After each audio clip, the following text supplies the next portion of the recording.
Welcome back, everybody, to Two Spot Monkeys Live.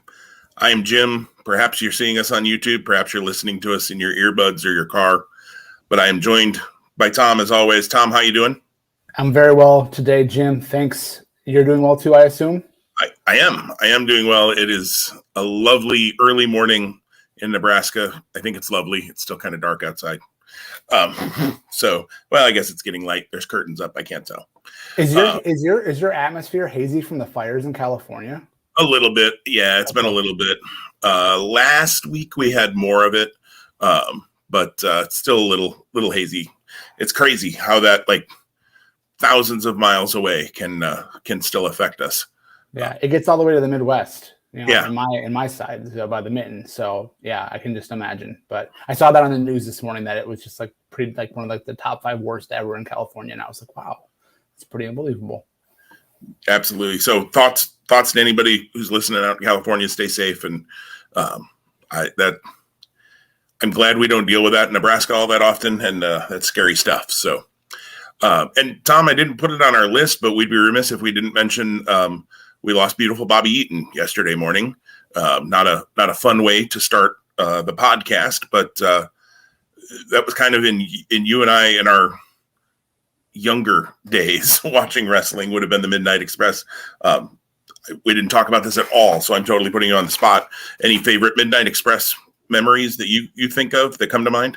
I mean, I was a fan of the Midnight Express theme, so they had me at the theme, right? Like that, and I can't even recall it off the top of my head with the name of it, but that was awesome. Like that was like a really cool theme. So when you think about how like in the 80s, music added to the production of pro wrestling and entrances for that matter, that probably stands out for me. But beyond that, Bobby Eaton, good grief. I mean, I know that towards the end of his life, the toll that the physicality of the matches that he was in took that toll. But he was an amazing wrestler.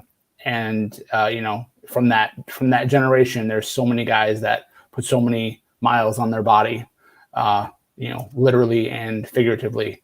And sad to lose anyone who gives you kind of good memories from your youth. But yeah. So I will never forget Robert Eaton with the York Foundation as well. So Robert Eaton, or Sir Robert Eaton, with the Blue Bloods, with yes. William Regal as well. Really cool. We're going to talk some figures later. Really cool Galoob figures of them that were UK exclusive. Shocking, right? I think they were UK's, but yeah, Bobby. I mean, the Midnight Express. When I first started watching wrestling was probably right about the time Dennis Condrey left, and Stan Lane came in. So kind of the Midnight Express, probably same for you, Tom. That I know best was Bobby Eaton and Stan Lane. Certainly have seen a fair amount of the stuff with Condrey, but Stan Lane and Bobby Eaton were the two that I remember. And Stan Lane kind of doing the Road Dogg style introduction before the Road Dogg, when he would introduce Jim Cornette as well. And their matches with Rock and Roll Express and the Road Warriors and I'm trying to remember now, the Southern Boys, the Fantastic. I mean, just all sorts of great tag team matches. And then that singles run that Bobby Eaton had as well, TV champ, and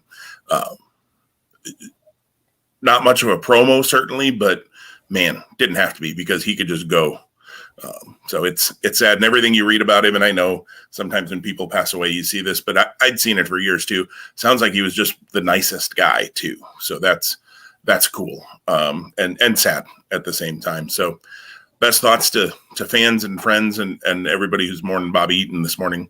We had a few others too. The Assassin I saw passed away, and I was gonna shout that out too. Yeah, it's almost like the rule of 3. Sometimes deaths come in threes, and I felt like in the pro wrestling world there were more than just Bobby Eaton. And yeah, the Assassin, Jody Hamilton, and Orndorff was a little bit, maybe a week or so ago, maybe a little bit longer. Yeah. So yeah, and I mean Paul Orndorff. That was right in the Orndorff turning on Hogan. That was one of my early memories, and the cage match where they both hit the floor at the same time, he and Hogan. And it took me years to learn. I always wondered why he wasn't on WrestleMania 3, because I'm like, man, that was right in prime Paul Orndorff, and Hogan, and they actually held him off WrestleMania 3 as the backup in case Andre couldn't go for some reason, because Andre's back was so bad at that point and everything. So, which Orndorff wouldn't have been as big as Andre and Hogan, but it would have been an absolutely worthy WrestleMania main event at that time. Well, and that's the thing. Could you imagine the history if it wasn't Hogan Andre in the Silverdome and it was Hogan Orndorff? Like that's great. It's hard to fathom. Yeah, it is, and to know that Orndorff was over enough that would have worked. Yes, but Hogan Andre is so historic that it's really hard to put that in there. And I think probably because of Orndorff's later career as well, and the physical issues he had later on in his life and career, that it's hard to think about that replacing Hogan Andre. But it would work. Guilty pleasure for me was always the tag team of Pretty Wonderful. Saturday night. Or WCW Saturday Night and Clash of Champions, Orndorff and Roma, guys that just were like not like at that point. Orndorff clearly was on the downswing, and then Roma always was kind of like that middle tier guy that someone always wanted to give him a bigger push than what he was getting, and then it really never materialized. So, but that was just a fun team, I recall, and I enjoyed watching them in WCW. It's funny that two of my guilty pleasure tag teams, because I 100% agree with you, Pretty Wonderful, and then Power and Glory, both involve Paul Roma. Like, I don't know why that is. Not like I was a huge Paul Roma guy, but it is funny that, and I thought they were a fun tag team. So, and it's funny that you have Power and Glory as a guilty pleasure, because that's actually the second name. If this podcast wasn't called Two Spot Monkeys, because of you and me, we'd be called Power and Glory. That's right. Absolutely. I will let the listeners decide who is Power and who's Glory. Let's let them figure that out. I thought you were going to say the other name was going to be Guilty Pleasures, but that's a different for a different day. All right, we'll leave it there so that we don't get marked with any sort of warning label this week. Let's talk wrestling, Tom, and there's no real good way to segue from deaths in wrestling to anything else, or from what I just said. So we'll just segue. When we spoke last, which was a rare Sunday episode that went out at the beginning of this week, or the beginning of the week, whenever you're listening to this, you had seen up through the Raw. You hadn't seen the Raw that had happened about a week prior to that. Correct. So you're up to date. I'm up to date. You did not watch that Raw that you had missed. However, you and I both did watch Raw this week, and we're up to snuff on where WWE is at this point. So you chose not to watch Raw from the week prior because you had read the result. You went through and read the results and decided whether anything looked like you needed to see it, and clearly nothing did. So I'm just curious, what were your thoughts as you read through those, and what made you go, yeah, nothing I need to see here? Yeah, so I have them pulled up here, and just nothing is exciting. And then I think the most newsworthy thing perhaps coming out of that would have been Natalya getting injured by Doudrop. Not intentionally, just it was a bad turn. Other than that, like, I don't know, this tag team of Mansoor and Mustafa Ali maybe rising up. It's weird. But then, nothing. Go ahead. No, as I said, nothing on paper was like, okay, you better go to the DVR and check that out. And the thing for me is Mustafa Ali and Mansoor, they give them the win over T-Bar and Mace, and then they have to do the WWE thing and have a rematch again the very next week and give the other guys the win. Now, I will say, you and I both saw Raw this week. I actually kind of enjoyed the tag match between Ali, Mansoor, T-Bar, and Mace. I thought it was a good little sprint. I mean, it probably was only 4 or 5 minutes. I didn't look at the timing on it. It wasn't real long, but 3 out of those 4 guys I've liked for quite a while, and Mace didn't do anything to make me think, I shouldn't like him. But they just book him so terribly. Mace and T-Bar could be. I would have changed their names because they have that, retribution stink on them.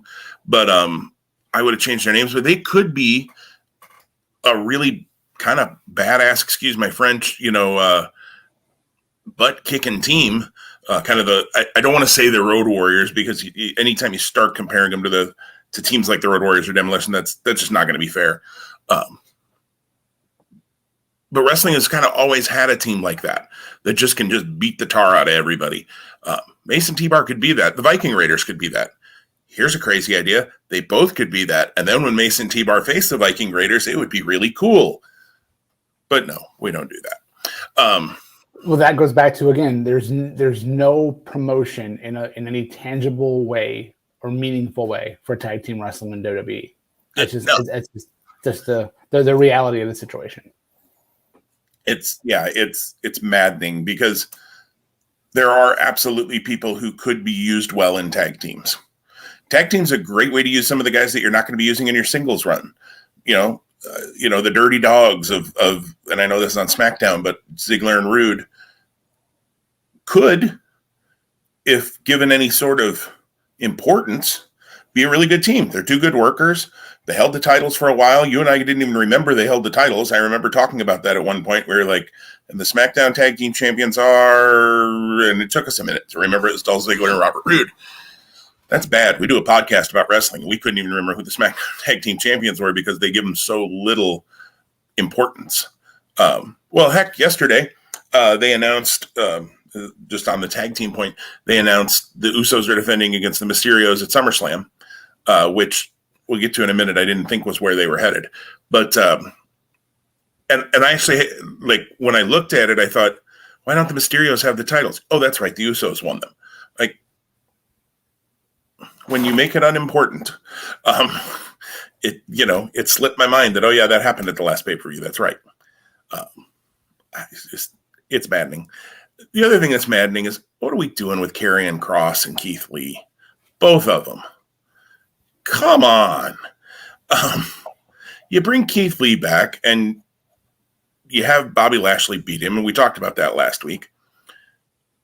And then you have him face Karrion Kross the next week. Now, I know Karrion Kross couldn't face Jeff Hardy because Jeff Hardy, unfortunately, allegedly, tested positive for COVID. I hope Hardy's doing well. This would be 2 weeks he's missed now, so maybe we'll see Hardy back this week. I don't know, coming up. Assuming he, has handled COVID well, if that's what was going on. Again, I'm not saying Karrion Kross shouldn't have gotten a win. He should have. Karrion Kross should have gotten a win against Jeff Hardy, but he definitely should have done the next week. But you don't have to make Keith Lee that guy. So many other guys. So many. And then you turn around and do it's like rematch after rematch. Somebody, again, I know I talk about the Fightful Network a lot because I've been listening to a lot of their stuff, but somebody chatted into one of their shows and said, I tried to watch Raw tonight. That was this week. Said, I tried to watch Raw this week. It had this week's date on it, but it was last week's show still. It was all the same matches.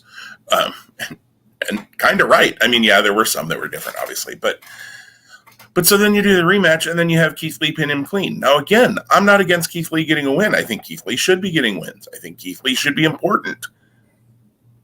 But Karrion Kross has never been pinned in NXT, and he's 1-2 on Raw, losing to Jeff Hardy, who, again, we talked about last week, had 4 wins all year. And now Keith Lee, who was 0-2 since coming back. And we don't know the story or how it's going to play out. And sadly, the track record for WWE wouldn't be such where we could think that there will be a good payoff. That being said, Karrion Kross, Samoa Joe for the NXT title is on TakeOver 36. Don't tell me. There's nothing you can do to convince me, and I'm not talking about you. I'm just the general you, WWE. There's nothing they could do or say to convince me that there was a reason to bring Karrion Kross up after Money in the Bank versus delaying it a month plus for after TakeOver. Because if he doesn't lose the title to Samoa Joe, I'll be very stunned. Spoiler for our upcoming picks next week or whenever that comes together. But why in the world would you bring the face, one of the faces, or the champion of the brand to Raw, have him wear the title to the ring, refer to him as the champion, and do what you're doing? There's no logical argument, I believe, that exists to be made for that. Right. You've just had him lose to two guys who maybe should mean more than they do, but they don't. Jeff Hardy hadn't meant anything for a long time. And unfortunately, the way you booked Keith Lee the last couple of weeks, he hadn't meant anything either. And he's been gone for 5 months before that. Again, I'm all for giving Keith Lee a win. I'm a big Keith Lee fan. But you don't have to do it at Karrion Kross's expense. Just, again, Kross and Lee, much like I just said with Mason T-Bar and Viking Raiders, Kross and Lee could be a match that you could have built to, and you certainly could have, because if you want to play off their NXT past, you could say that, they only had the one match and Kross beat him, but he hurt his shoulder in that match and then had to relinquish the title. So he wants revenge on Keith Lee because, Lee hurt him and cost him his first reign as champion. I mean, there's a story. Well, and that would require the blending of the universes. So again, it's the WWE universe, but there's not like the SmackDown universe or the Raw universe or the NXT universe. But that's how they treat it. They don't talk like that, but that's literally how it is. Because to do what you're doing and to do what you're suggesting, I think you and I are in agreement. 100% total sense. What? Whoever's making the call in the WWE goes, oh, well, people probably don't care or don't know. Okay, well, you know what? The answer is no until you ask. I always tell that to my kids. Same logic can be applied here. Until you make that connection for people and give them a reason to care, you're right, they're not going to care. Here's a question. Why can AEW, Impact, and New Japan all work together and figure things out and make storylines kind of make sense across brands, but WWE can't even do it under their own umbrella? You know what? So just like winning the lottery is hard, answering that question would be really hard as well. So, I mean, you would think, traditionally in wrestling, right? When you have companies that work together, you end up with these really odd, nobody wants to lose, nobody can, beat the other guy kind of thing. This is going to go in the Wayback Machine, but the AWA super clashes, all the double DQ finishes and countouts because you had champion against champion and you just, nobody wanted their champ to lose. Even way back when there were times where the WWF champion would take on the NWA champion, it was always a double DQ or something like that.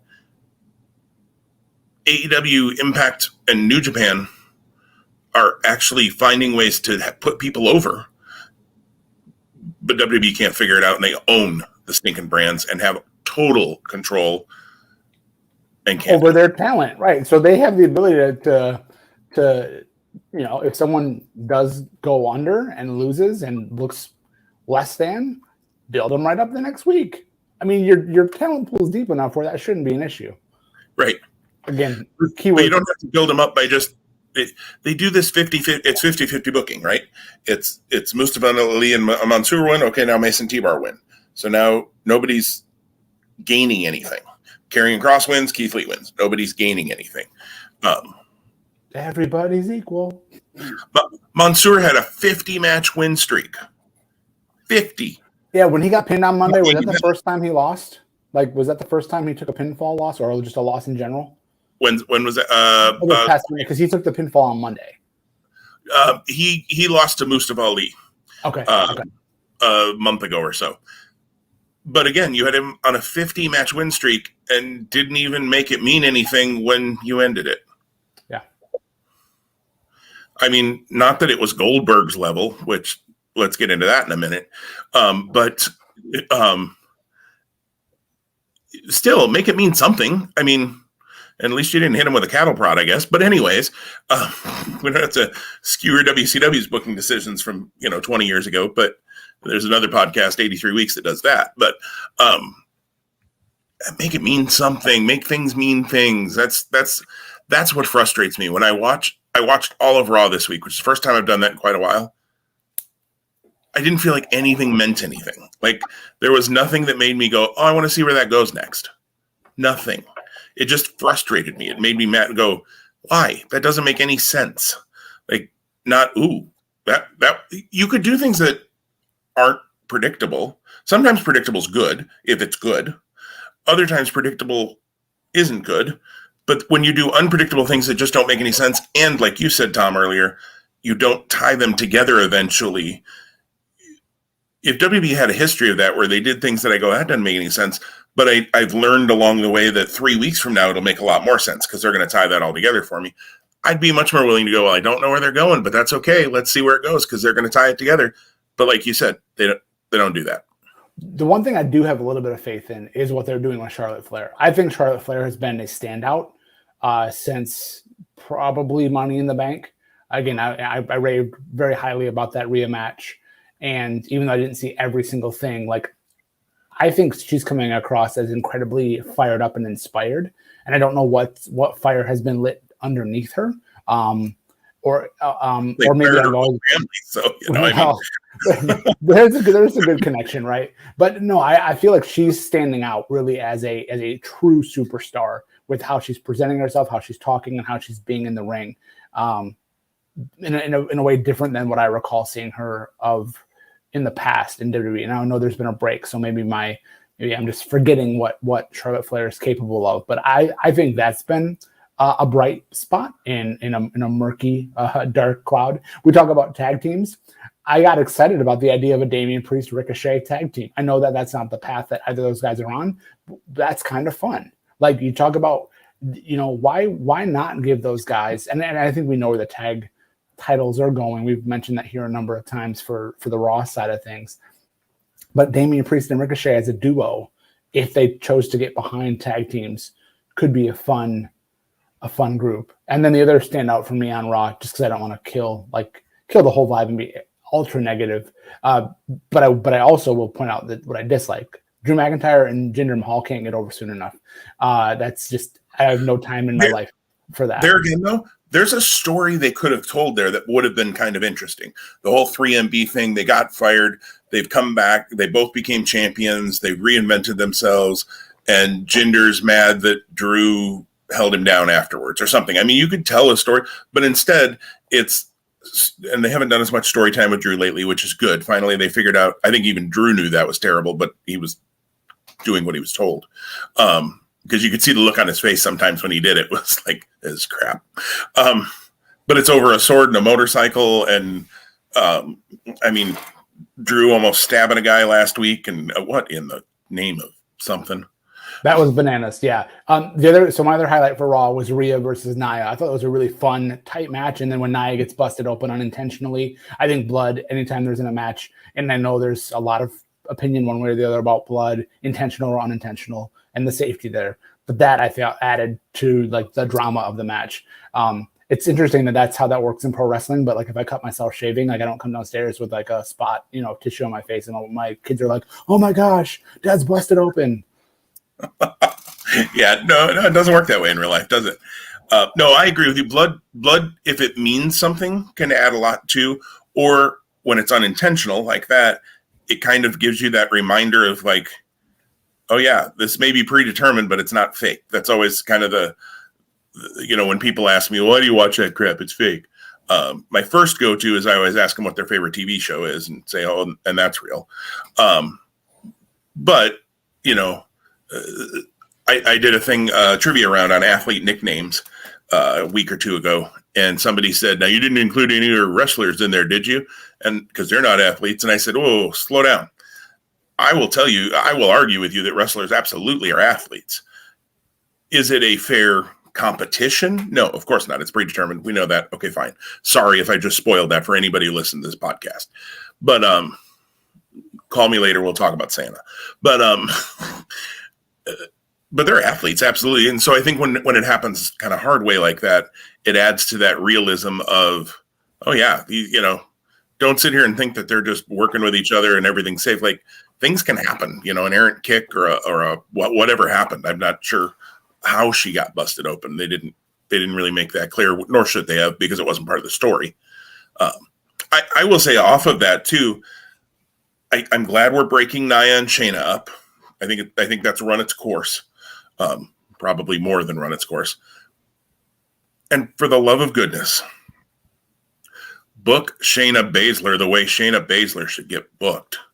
They have done such a poor job with her on the main event, all in all, on the main roster, excuse me. All in all, she came in like a ball of fire when she did the whole vampire biting a Becky thing. And I'm glad they didn't go down a vampire character route. I was a little concerned, actually, they were going to do that back then.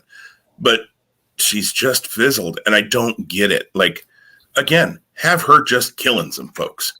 And they'll do it for a week or two, and then they have her chase the 24/7 champion or get involved because Nia and Reginald were, a thing for a little bit, or Reggie, as he now is called, and doing some creative stuff, I guess, with the 24/7 title. But I hope that Shayna gets a boost, because I think the Raw Women's division could use it, outside of Rhea, Nikki, and Charlotte, who I agree, Charlotte's been on fire lately. Nikki was good this week. I thought their no holds barred match was good. I thought it was a nice main event to the show. But yeah, Charlotte's been on fire. I agree. And I loved that. I don't remember if it was this week or last week. At some point here, probably it was this week, because the Chicago crowd was kind of nuts. She was cutting a promo and they were doing the "We Want Becky" thing. And she made some comment about, well, Becky's back at home nursing a baby. I'm here, selling out arenas or whatever. And I like when crowds do take over, with chants, and the Chicago crowd was kind of all over that one. We want Wyatt and CM Punk and, all that. Ignoring it is one option, yes. Giving them something good to watch so they're not trying to take over the show would be another option. Or what Charlotte did, where you just shut it down. You basically tell everybody, cool, I'm moving on with what I'm doing. And if you're a talent who's confident enough on the mic, you have the ability to do that. And that's the other part of the coin is, yeah, precisely. I'm sure there's a number of talent who, sadly, even though they think they are, they're not ready to swim in those waters. Right. Well, and you can see when it throws people too sometimes when those chants start. You were going to mention Goldberg. I didn't want to steal that thunder from you. Yeah. Should I? How much I don't care about this title match. Man, I will say I liked that they had Goldberg's kid in the front row, and that played in, MVP, was kind of bad mouthing him and whatever. And then Goldberg came and destroys MVP, spears him. That was fine. I thought that was good. Crazy that I saw a side-by-side picture of the last time Goldberg had his kid in the ring, which was only like 4 years ago. Because that was kind of the whole thing when he came back the first time, was he wanted his kid to be able to see him wrestle. And I mean, that kid's grown up a lot in 4 years, but he didn't look at all like the same kid. But I thought that worked, but man, keep that match short. And I'm sure they will at SummerSlam, but and if there's even a thought in Vince McMahon's mind of taking the title off of Bobby Lashley and putting it on Goldberg, someone have the man committed now. What? And here's the only way I would let that go through is if the plan is to make a moment and make someone new on the Monday following SummerSlam. That would be the only way I'd be okay with it. There's no reason. I vehemently speak to this because I said it a week ago. There's no reason Lashley should be losing the title yet. And you and I both agree. When he and Roman both lose, eventually it needs to happen to someone who can really benefit by having the title transition to them. We know that's not how WWE works, sadly. So if they do pull the trigger and Goldberg does unseat Lashley, again, my thought would be you need to have, I'm going to make a name up. It's not going to be him, but Riddle on Monday, even though that would be cool, but also not in the current lexicon of WWE structure. Riddle dethroning Goldberg, on Monday. Right. And it would have to be something other than Big E cashes in after Bobby Lashley beats down Goldberg, and so Big E got lucky. Don't do that if you're going to do it. Don't do that. And again, you and I kind of talked about this a little last week. Maybe that's another thing WWE has done well, is that Lashley and Reigns both do feel like dominant champions and important. They are important as champions. Goldberg as challenger doesn't feel necessarily super important. Cena, on the other hand, somehow has felt that build has been much better than Goldberg. But so there's an authenticity for me with John Cena, anything he says and does, and there's not with Goldberg, and that's where the line is drawn. You can hear Goldberg reading the lines in his head as he's saying them, and that's, I mean, Goldberg's never been a great promo, but good Lord, man, been around long enough, at least become passable at it. I mean, okay, you're not going to be The Rock, you're not going to be John Cena, you're not going to be Roman Reigns. Bobby Lashley's not the greatest promo in the world, but when he talks, you don't go, oh wow, he's reading that, or any. I mean, he's become passable at promos, and then you have MVP to do more of the chitter chatter kinds of things. So let's see, anything else over the last 2 weeks on Raw or SmackDown too? We haven't really talked SmackDown. Yeah, I know we've thrown them under the carpet, for lack of a better term. So yeah, I didn't watch the SmackDown that came after Money in the Bank, and then I didn't watch SmackDown last Friday. I was surprised that Sasha Banks came back. I say the way she did. Yeah. So what surprised you about that? Well, again, having not watched it, I guess I don't know the context. I think like pairing her with Belair for that main event was, worth doing. And then, Sasha hitting the backstabber after the match and then setting up what will likely be their SummerSlam match. Again, is the direction we thought they'd go, and maybe not the mechanisms to get there. So yeah, I mean, I feel like I can't really comment on it with a strong opinion one way or the other because I didn't watch it. That being said, I do intend to really make sure that I watch SmackDown this week because I feel like because I've had some wrestling fatigue with everything I've been watching and then trying to catch up, which is why I had like ditched watching stuff that we hadn't talked about between last recording and today, save for the new stuff that happened to air this week. I feel like I owe it to SmackDown because it's been right under NXT as my favorite WWE product. Yeah, I mean, if you're going to punish yourself by watching 3 hours of Raw, at least watch 2 hours of SmackDown to feel a little better about it. I like that one of my struggles, I don't know if struggle is the right word, with the WrestleMania match, not the match itself, but the build to the WrestleMania match between Belair and Banks, was it was hard to kind of, okay, who's the babyface, who's the heel, is there a babyface, is there a heel? Now for SummerSlam, we got a heel, we got a babyface. We know who to cheer for. And Sasha's so much better as a heel than a babyface anyways.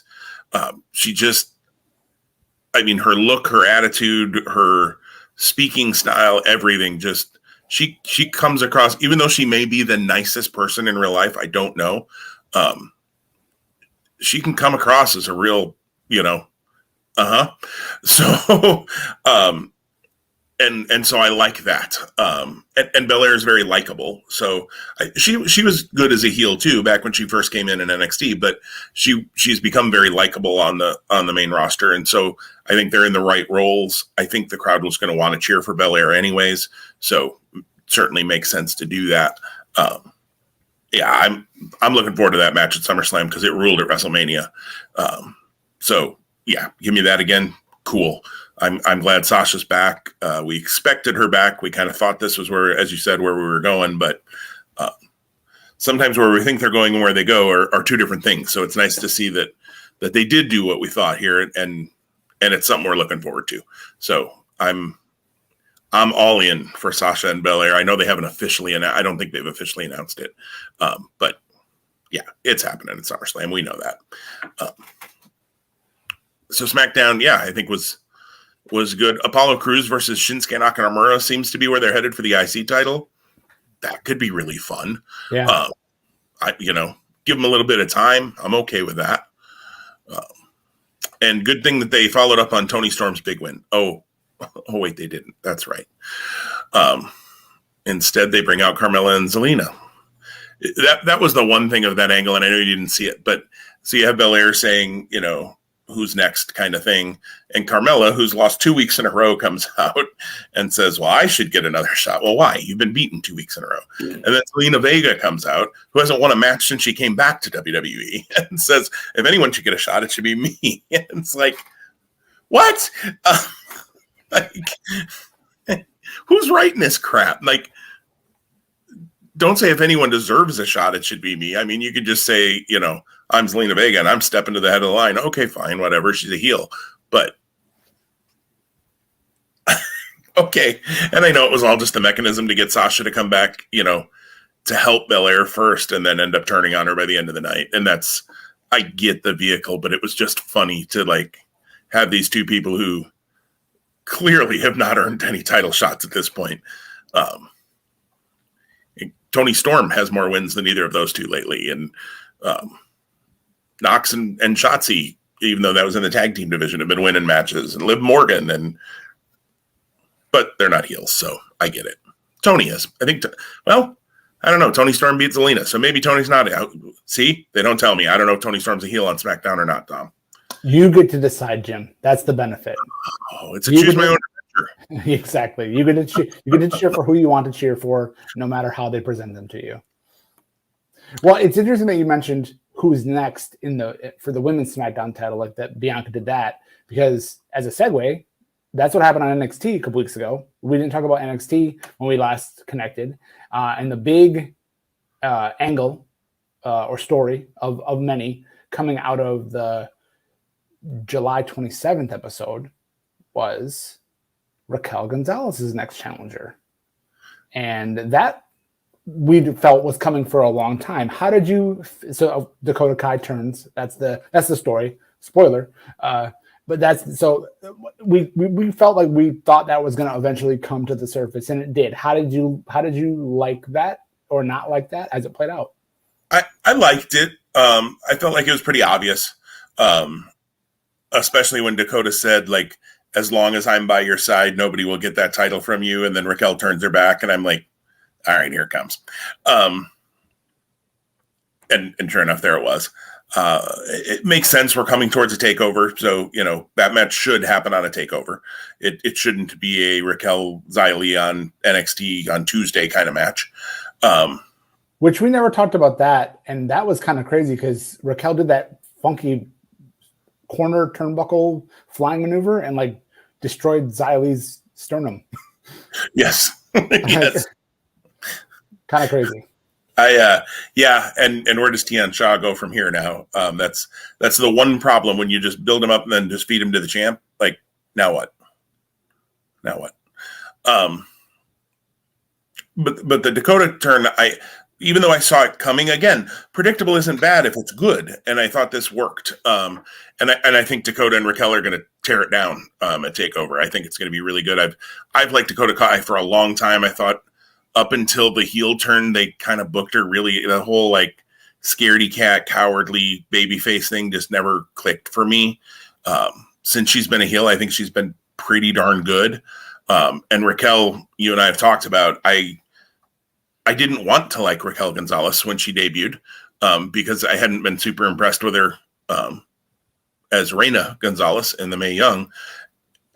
Talk about somebody who's grown leaps and bounds and become one of the better women in the world at this point.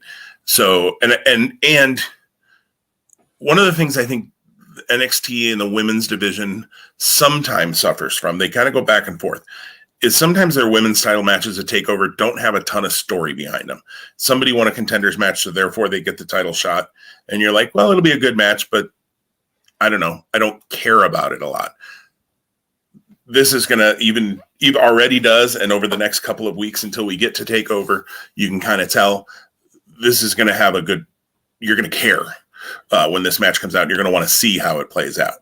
100%. And the video package from this past Tuesday with Dakota in the sit down and then all of the clips, they went back to the Mae Young when it was Reina Gonzalez. They didn't call her that, right? But they said, Dakota was like, hey, I saw you here and this was our journey. But then this is where we are now. And I'm not selling it or doing it justice with that statement, but that's kind of the way it played out. Oh my word. If you weren't an ardent NXT follower and you didn't already care, that video package alone is pushing you. And then next Tuesday, Raquel's going to actually respond. So like, again, we're building and we're telling the story as we go. What a novel idea. And Raquel's going to say something along the lines of all Dakota had to do was ask. But now because you didn't ask and you kicked me in the face, I'm going to ruin you kind of thing. I mean, you kind of know that's where it's headed, and that's good. I love it. Like, and it's funny. Think about it, Tom.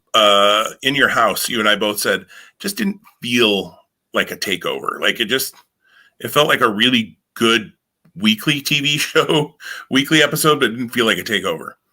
So far for this takeover officially announced, and I think we can see where some other things might be headed.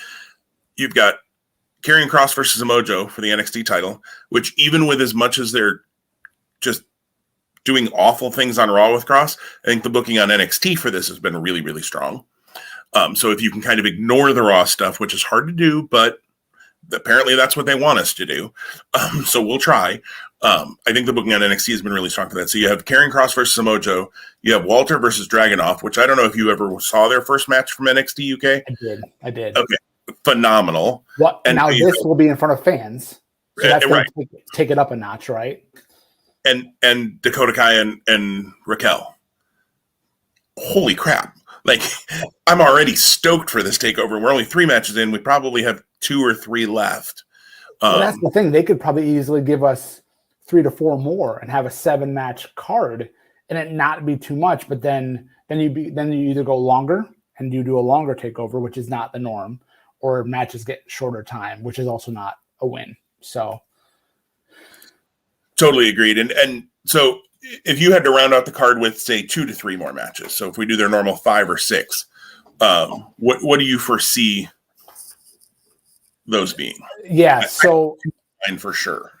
I think Swerve Scott and Santos for the North American title would be something for sure. I have to think that Cole and O'Reilly would be in the mix on something, but I don't see their match happening here, sadly. So then I'll go to like a 4-way tag match with MSK, Imperium, and Hit Row and Legato. I think the Cole O'Reilly will. I don't know if you've seen the reports, but it's been widely reported Adam Cole's contract expired a month ago.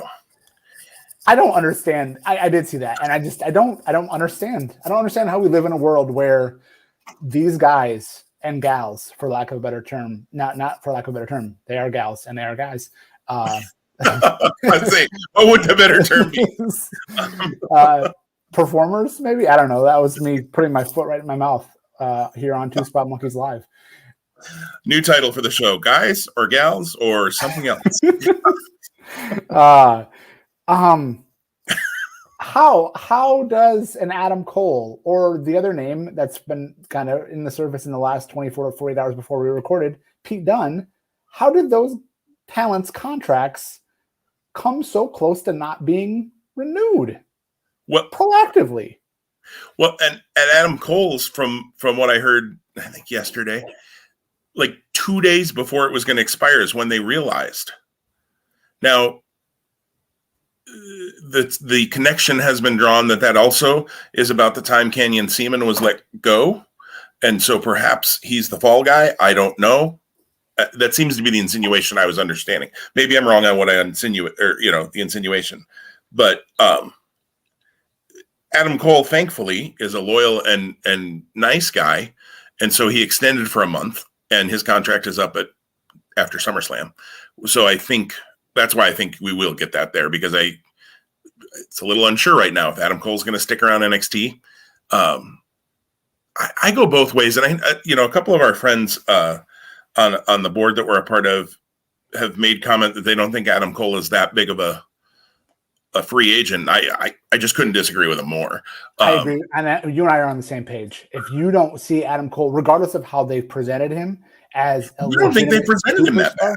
I don't agree with you either. Right now, I would say there's been, with the pandemic and how things have gone, there's been a lot of like inconsistency in terms of his appearances. But like when he's appeared, it's been incredibly meaningful every single time. And I'd almost rather that than have totally meaningless, like, well, we got to get Adam Cole or anybody, fill in the blank here, not just Adam Cole. Well, we got to get him on the show this week, so we're going to do this thing that means nothing, but at least he showed up on the show. I'd rather have it mean something when they show up. I mean, and people can certainly have those, and that's fine that they have differing opinions. Great. But I just disagree. And I think the one thing that I think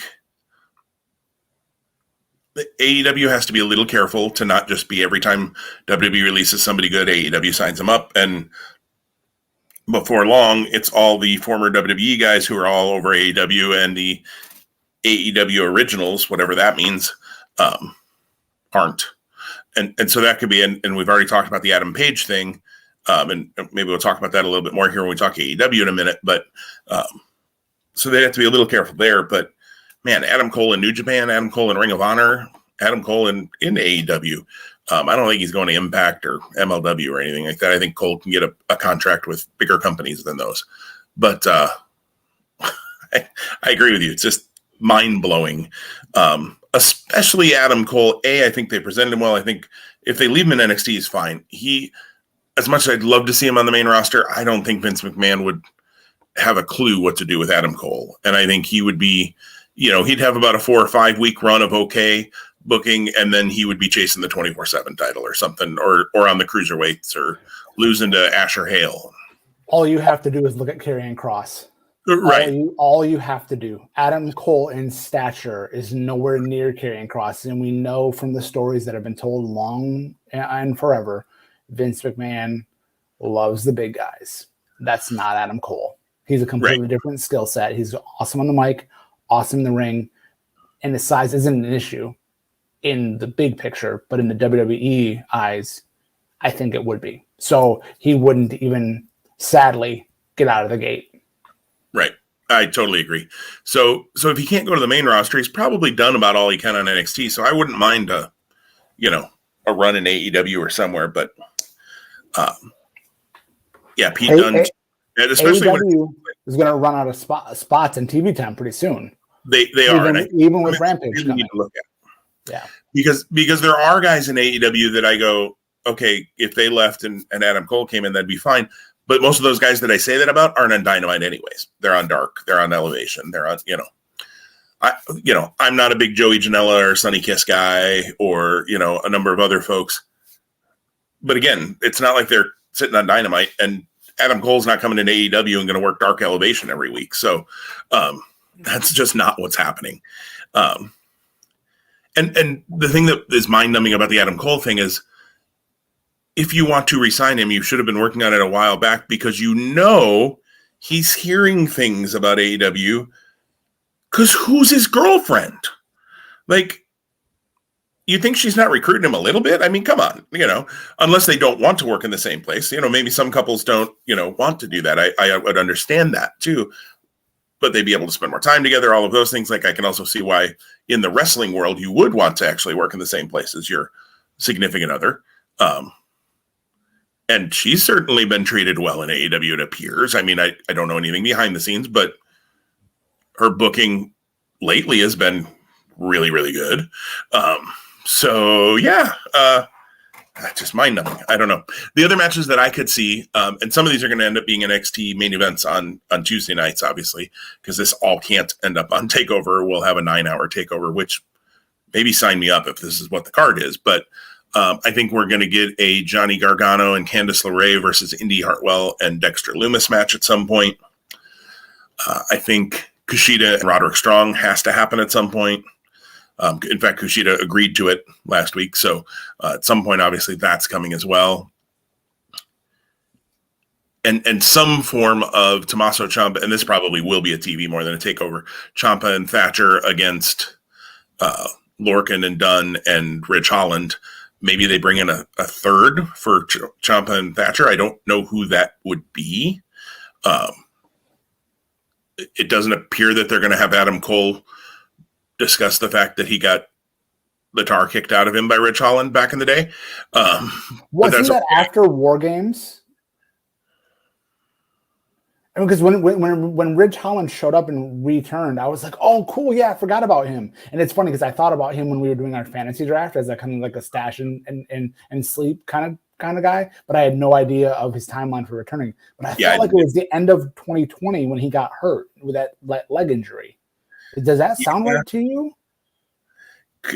I think so. It was definitely after a big main event and it might have been War Games, but Adam Cole's been in War Games, so that wouldn't make sense. I'd have to go back and look. Okay. Again, our Crackpot research team not working. There we go. Hey, if nothing's consistent if it's not for our great research. That's great. There we go. I think something like that happened. Yeah. So NXT, I got to say, I mean, AEW is probably my favorite show to watch right now, but NXT is right there. Every week, it's right there. Yeah, it's worth we have to throw out Hit Row has been consistently fun to watch, and they're growing. If you would have said Top Dollar and Ashanti Adonis as a team, would have grown on me, I'd have been like, yeah, no, that's not going to happen. And they actually are. So I would say you weren't a fan of that team when it first started. Yeah, no. Al and Ashanti, especially. Yeah. The story that they're telling with Roddy chasing Kushida, the Diamond Mine coming up, that's fun. What about the breakout tournament? We never really talked about that. They finally released the brackets, so and they're promoting them when you see the matches happening.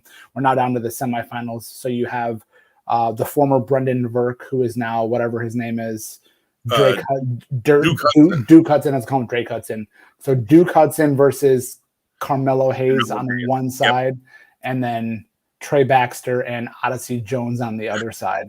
I was really disappointed that Odyssey Jones won. Not that he doesn't seem to have a lot of potential, but the former Bravado brother, Andre Chase, I really was high on his potential. And I'm sure that things will come out of they're going to get more chances than just being in the breakout tournament. But I think I would have preferred a Trey Baxter, Andre Chase match versus Trey Baxter, Odyssey Jones. Yeah, both of these semifinals are weird to me. Like both of them are smaller guys versus bigger guys, which is okay. David versus Goliath. I mean, it all works. But they're just both weird matchups. I'll be stunned if we don't get Carmelo Hayes and Trey Baxter in the finals. I don't know how Trey Baxter beats Odyssey Jones, to be perfectly honest. And part of me thinks Jones could go to the finals, but the finals, I think, also might be happening at TakeOver as well.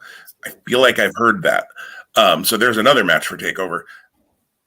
Carmelo Hayes, the former Christian Casanova, and Trey Baxter, the former Blake Christian, I think probably have had some matches. Again, crackpot research team. But I feel like they were in the same areas. So they probably have worked together, which would be great. And just from what I've seen from each of them, I think those two could have a banger of a match together. Yeah, selfishly, I hope that's the final. Yeah, totally agreed. And Hudson looked fine. Brendan Verk, the former Brendan Vink, that was his name, never. He looked fine, and he's got good size, and probably he'll do something. And again, Jones, I agree with you, has a lot of potential. I kind of wish, since his outfit and all of that kind of reminds me of Mark Henry, I kind of wish he didn't use the world's strongest slam as his finisher. His final. He hit his final. Finale, finish him, fatality. Anyways, but that's minor. But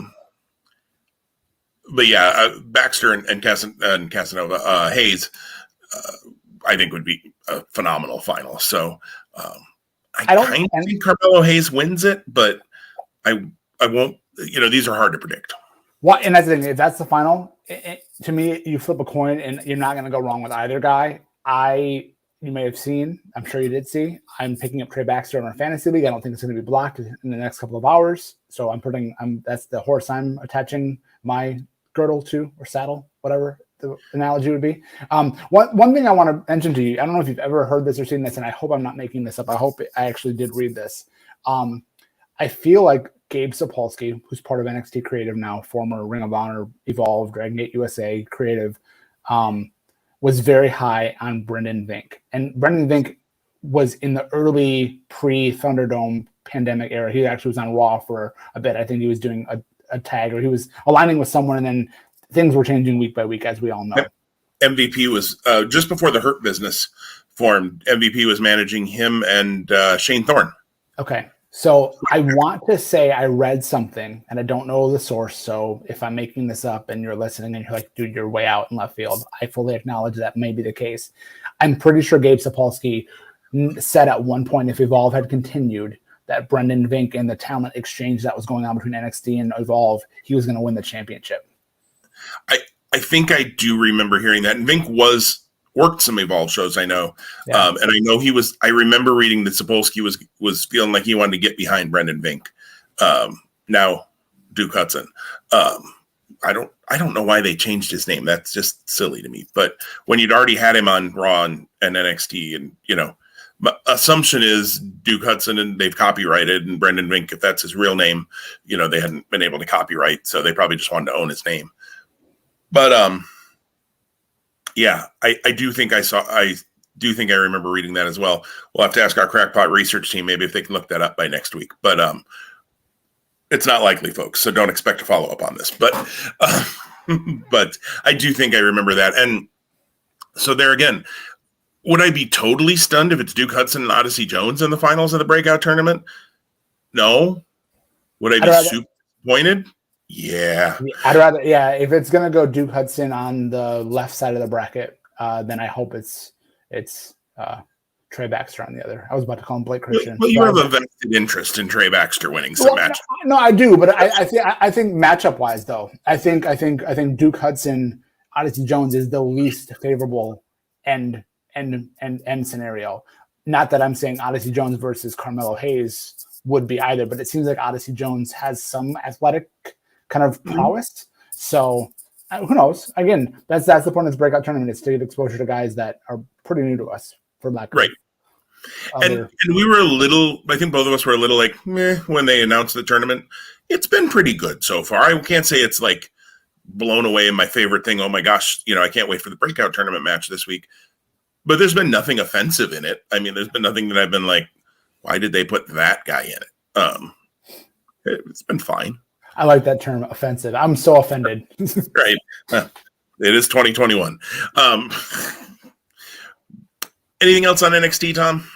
No, I feel like they were really escalating for a number of weeks, and we were naming that here. And I feel like I don't think they've plateaued per se, but they're pretty much in a groove, and it's not been the same level. But I think that's okay. I think it, whether intentional or not, it's okay that we're getting brought down a bit, because I think and more than I think, I believe that takeover really is gonna like knock our socks off. So that's gonna be important. Yeah, and I'm looking forward to the build to the last couple of weeks here to get that fleshed out, and that's all right. Well, let's talk AEW Homecoming. We were up to date last week on AEW, so we've just got this past week's show, which was a strong show. I thought yet again, maybe not quite at the level of some of the last shows, but it worked. Jericho and Hoovy. So, what do you think of Hoovy? As your dog makes its return to Two Spot Monkeys. That's actually not even my dog. That's my very, very, very nice air quotes neighbor's dog. Oh, your favorite neighbors. I remember them. Yeah. So no, that's a special moment for our listeners and for me every day of my life. Well, so before I talk about Hoovy and Jericho, which it was what it was, it definitely, after you do Nick Gage and Jericho, which was a spectacle, this fell short. It was fun. It was a novelty. It was a great throwback. And now that they've revealed the remaining labors, and they confirmed for us what we didn't know to be true, MJF is confirmed as the fifth labor. They did say that on commentary. So we were wondering if that was or wasn't the case.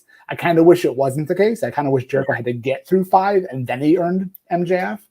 I digress. It was fine. It was fine. It was a little sloppy. Hoovy was a little pudgy, but I'm sure I am too. So, Yeah, I agree. It was fine. Again, just think it was placed wrong. The Nick Gage match should have been the fourth, I guess, then labor in this case. Wardlow with MJF in his corner at ringside. I don't know. Doesn't feel special.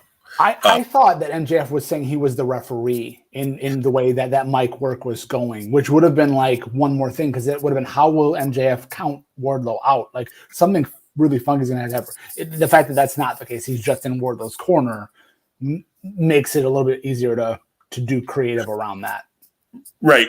And I would have preferred MJF as the referee, actually. And I agree, the way that MJF, for as great as MJF usually is on the mic, the way he worded that was a little funky there. And I don't know if he stumbled over words or just what happened, but it wasn't clear to me either until they ran down the card at the end of the show, and then I was like, oh, okay. So I guess I'm just not, like, I feel like I should be really excited about this is the last match. If Jericho gets through this, he gets MJF, and I'm like, okay, he's going to beat Wardlow, and then he gets MJF. Well, and it's one of those things where I feel like I started jumping on your thought there. I feel like that Wardlow is going to have to get DQ'd because of the punishment he wants to give to Jericho to make him almost incapacitated before MJF. Like that would be really smart storytelling if that's the way they go. If Jericho pins Wardlow, I'm not going to be a really big fan of that because Wardlow's he's not that he's not lost, but I think he's someone that you want to protect still. Right. And if I guess my other thing is, okay, so the labor is this week. I mean, that still gives us 2 or 3 weeks until All Out, which is where you assume the MJF match happens. Maybe I'm wrong on that, but you assume that's where it would happen. It makes sense. Well, so I was thinking about this after watching Homecoming, and I feel like they're going to do the 5th labor on that, the First Dance Homecoming, even though the First Dance Rampage. I feel like that is a match that, not that they need to sell it out because they clearly don't, but I already did. Know. Yeah, right. That in my kind of like armchair booking ideas, that's kind of what I thought.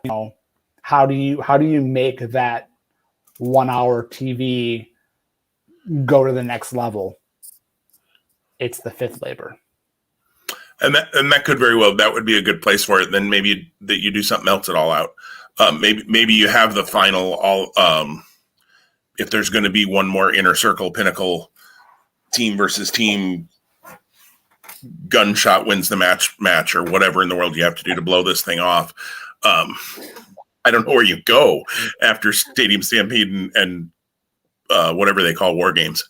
So we're gonna talk a lot about AEW centralized on Homecoming, but I want to come back to that Rampage in Chicago if this is where that match takes place, because they've already stated that Darby Allin is going to challenge the best in the world, and the rumors can run rampant about whom that might be. I mean, if that's a 2-match show and you've got MJF and Jericho and Darby Allin versus whomever that other talent might be, and clearly if you're saying it's the best in the world, you're teasing people, because if you're an Ardent Wrestling follower, I've used word Ardent more times on this podcast than I have in our history. Some people are going to come in with high expectations. At this point, if they don't have CM Punk signed, and I'll just name it, they're insane. Because that crowd will eat them alive. Look at what they just did to Raw. The minute they go live on TNT on that Friday night on the 20th in just 2 weeks from tonight, that crowd is going to be chanting CM Punk, CM Punk, CM Punk. And they're going to chant all flipping night long. I don't care if you put Kenny Omega and Okada in the middle of that ring. They're going to chant CM Punk all night long. It feels like it would be a show ender. All of a sudden Punk walks out. I'd open the show with it. Just get it out of the way, because then whatever you want to do the rest of the show, you might actually accomplish. What has that energy level is going to be unmatched. They're going to be on fire for that entire. Yeah. And correct me if I'm wrong, because I did say this, but I feel like I should confirm. Rampage is just a 1 hour show. Yes, it is a 1 hour show. You are correct. Okay. I don't know if they get any sort of overrun, so if it might be 1 hour and 5 or anything like that, but it is a 1 hour show. It will not be live every week, although at least the first 2 weeks are live. I kind of think that on the 20th, I haven't heard them announce anything for the 27th, so I kind of feel like they're probably going to tape the 27th on the 20th. Yeah, yep, I would agree with you. Would be interesting, because herein lies the problem of this 2-show thing. If you're not live every week, and don't have a brand split, like Raw and SmackDown. So if you tape Rampage for the 27th, one of two things: either you're going to spoil something that's going to happen on the Milwaukee Dynamite coming up, which I doubt, or your Rampage isn't going to be as important on the 27th, and it's going to be kind of like some of those Friday Night Dynamites where it's fine, but does it massively move anything forward? Probably not. And if in week 3 you're already doing that, I'm just afraid that Rampage is going to become Thunder, and that you're going to have Dynamite is super important and everything happens, and then you have Rampage where there's matches and a little bit of storyline happens, but nothing as far as the massive storylines. Yeah, it seems like Christian Cage is getting a shot at Omega, and it seems like Rampage might be the spot for that match to happen. Not that it's not worthy of a Dynamite. I definitely don't think it's worthy of All Out. Nothing against Christian Cage. I think it could be All Out. I think it could be. I know. I don't like, okay, we skewer WWE, but, and we talked about this a little bit last week, but I'm still not 100% convinced that Adam Page isn't getting the shot, because the story they were telling again this week could get him there.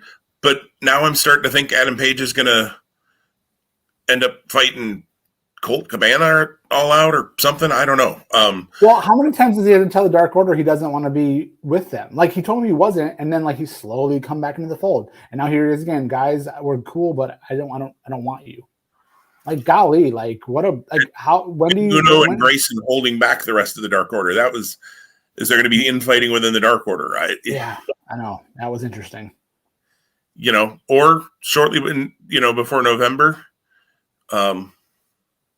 is there a new leader of the Dark Order coming? The Dark Order said they probably would never have a leader again because of course, Brody Lee and his passing. If any one person could come in and be the new leader of the Dark Order and pay homage to Brody Lee in doing so, it's Wyndham Rotunda / Bray Wyatt. Yeah. That would be the only person. Like, I don't want them to have another leader. He'd be the only one I could potentially accept, because they would do it. I'm sure he would ensure that it was done in such a way that honored Brody Lee. It didn't just diminish or push it to the side or whatever. He'd be the one guy. I don't know. We'll see. It will, in some ways, if they bring him in, I don't necessarily want that. I don't want him to be with the Dark Order. But you're also going to at some point have to have them cross paths. There's going to have to be some sort of, they try to recruit him and he turns them down, whatever. You're not going to be able to ignore that connection either. Yeah. So, can I tell you my least favorite moment in wrestling this year, which happened on AEW Homecoming? Wow. Yes. And it's only because it made my skin like curl. The image capture of Cash Wheeler's arm getting hooked. Yes. I appreciate the authenticity.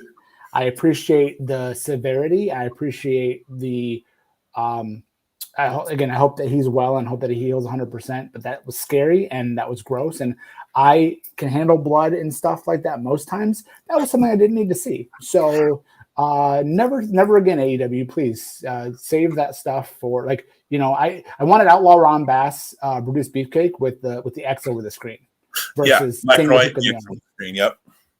Yeah. I did like that Dax Harwood said they need one more match. And so we're building again to another FTR and Proud and Powerful match. Sign me up. Hope it happens at All Out. I hope there's not a Pinnacle versus Inner Circle 10-man thing. I'd rather to see FTR and Santana and Ortiz on that show. So give them 20 minutes and let them go. That'd be awesome to me. Who do you think they're building for the Young Bucks? Because they were definitely playing up the Young Bucks. There's nobody left for them. Yeah, I'm glad you asked, because that got my head spinning about who's a tag team potentially out there that could come in.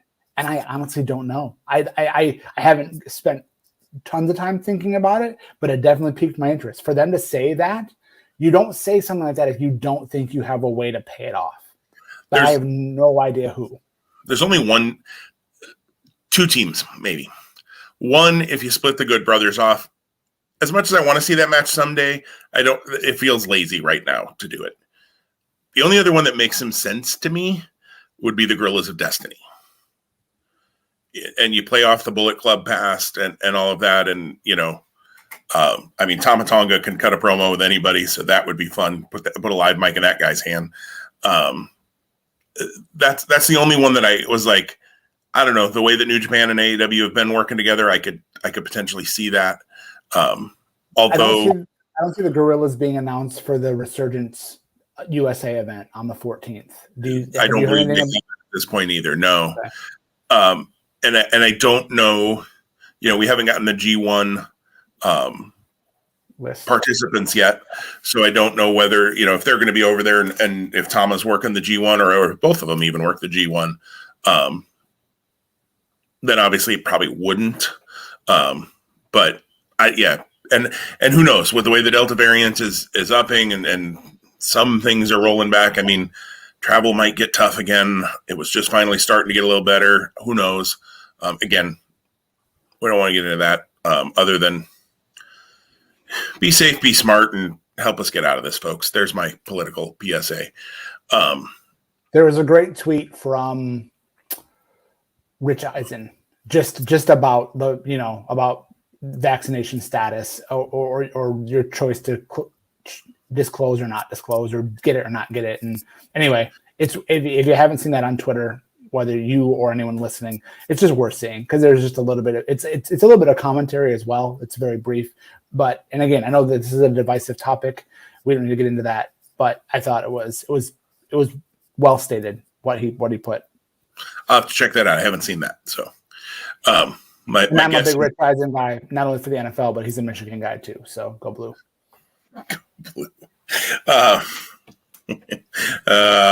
Anyways, I'll leave that alone on Wisconsin. But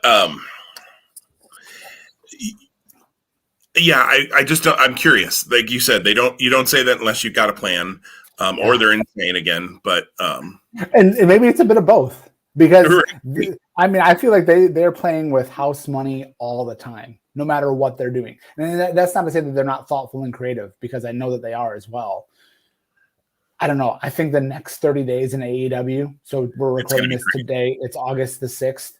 By September the 6th which is I think right around the time that we're getting All Out, if it's not exactly.